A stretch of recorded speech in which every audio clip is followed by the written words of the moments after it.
Okay, so let's dive in. We're taking a look at what's coming up astrologically. And for tomorrow, March 30th, 2025 specifically, Yeah.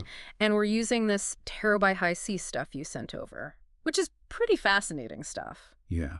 So, like, big picture first, what kind of energy are we even talking about here for this deep dive? Well, I think the biggest thing really is this shift with Neptune moving into Aries. You okay?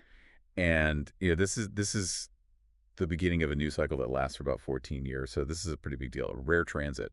Neptune in Aries. So I'm already thinking, Neptune, the planet of dreams, intuition, all that kind of mystical stuff. Right. But then you've got Aries, which is all about action, taking initiative, being bold. So what happens when you combine those two? What's like the first thing that pops into your mind? Well, it's kind of like you're saying, it's like this inspired awakening Okay. where that compassionate energy of Neptune um, and the imaginative kind of dreamy side of Neptune is suddenly finding a really direct outlet, a more courageous outlet through the sign of Aries. Hmm. And the thing is, this hasn't happened in Aries since like the 1870s. Wow. So this is a really new blend of energy. We haven't seen this for quite a while. Okay, so we're in uncharted territory, kind of. Yeah, and to add to that, we've also got a little preview coming up because Neptune actually retrogrades back into Pisces starting in late October. Oh, really? So it's almost like we get a little glimpse back. Little teaser. Yeah, exactly, before it fully commits to this Aries energy. Okay, now speaking of things to watch out for, the source mentions a conjunction with Saturn in late May that's going to happen. Right.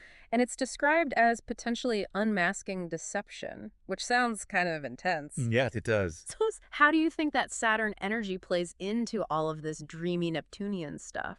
Well, if we think about it kind of big picture, Saturn is often associated with reality checks, Yeah. with structure, discipline, things like that. Right. So I think that conjunction could actually be a really important grounding influence, especially with all this very idealistic and potentially even illusory energy of early Neptune and Aries. Right, so it's like maybe bringing things down to earth a little bit. Yeah, exactly. It could be a period where, certain realities are really tested.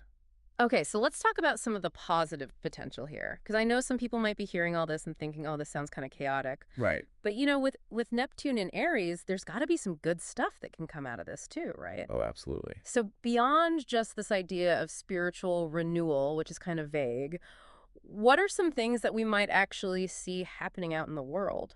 I think one of the biggest things would be this surge in creative endeavors, Okay. but with a really spiritual or visionary bent to them. So, like, artists are going to be going crazy. Well, yeah, maybe. Yeah. But it's more than that. It's like that energy will be infused in all sorts of creative fields. People feeling this really bold, almost pioneering urge to take their ideas and bring them into reality. And then there's this concept of the spiritual warrior, which I think is really interesting because it suggests this more proactive stance when it comes to pursuing our ideals. So not just sitting around meditating all day. Well, meditation's great, Yeah. but it's more about, okay, how can we actually take action based on our beliefs? Right. So it's like taking that spiritual energy and doing something with it. Exactly. And I think we could also see actions that are driven by compassion and empathy becoming much more forceful. Forceful empathy. I like that. That's a good one. Yeah, Yeah. it's a bit of a paradox, but I think it's really fitting for this energy. Okay, now let's flip the script. What about the shadow side of all this?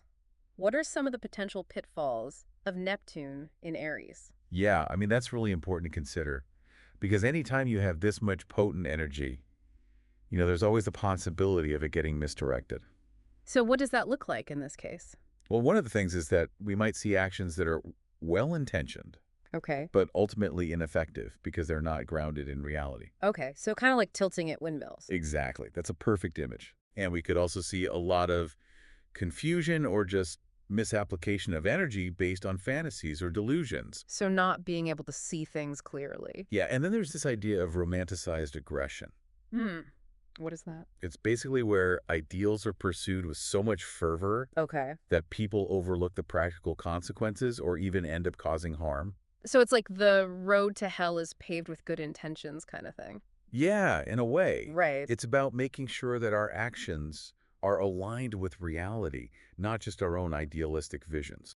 Okay, so thankfully we have a little bit of an antidote to all this potential chaos Right. because the moon is also moving into Taurus during this time. So what role does that play? Well, the moon in Taurus is all about grounding and stability, Okay. and it's really focused on the physical world, the senses, things like that. So it's like a nice counterbalance to all that ethereal Neptunian stuff. Exactly. It's Okay. like an anchor that can help us integrate these really powerful shifts in a more practical way. So it's like, okay, we've got all these big dreams and visions, but let's also make sure we're actually taking care of ourselves and our physical Yeah, needs. and that we're bringing those ideas down to earth. Right. So it's not all just up in the clouds. Right. Okay. So to kind of wrap things up, as we head into tomorrow, March 30th, 2025, it sounds like we're stepping into a pretty significant new chapter with this Neptune and Aries transit. I would definitely agree with that. And it's all about emphasizing dreams and spirituality and really inspired action. But we also need to keep that grounding influence of the moon in Taurus in mind. Yeah, it's a really potent combination. So as you're listening to this, think about what this shift might mean for you personally. Are there any areas where you're feeling a stirring of new dreams or maybe a desire for more inspired action? Hmm.